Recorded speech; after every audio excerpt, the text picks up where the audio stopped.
Magandang buhay! Another mini vlog na naman mga ka-Inday Mamshi. At ito nga ang ganap ngayon mga ka-Inday Mamshi. At napakainit nga ngayong araw na ito mga ka-Inday. Siyempre mga ka-Inday Mamshi, ito nga nakakita tayo ng pusa mga ka-Inday Mamshi. At napakabait talaga ng morning na to. Andito lang siya sa tabi ko mga ka-Inday. Ewan ko kung bakit nagkaroon ng pusa dito sa restaurant mga ka-Inday Mamshi. At syempre mga ka-Inday Mamshi, ito nga ang ganap. Andito tayo sa restaurant ngayon mga ka-Inday Mamshi. At ito nga ang ating inumin ngayon, ang apple juice mga ka-Inday.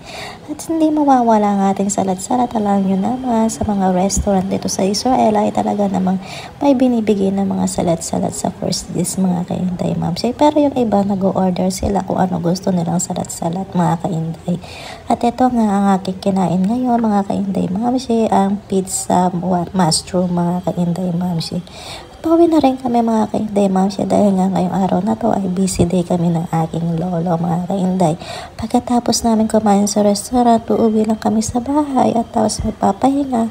And then pupunta na naman kami sa bridge mamaya mga ka-Inday Mamshi. At dito na nga kami sa harap ng bahay mga ka-Inday Mamshi ng building ni lolo at si lolo ko.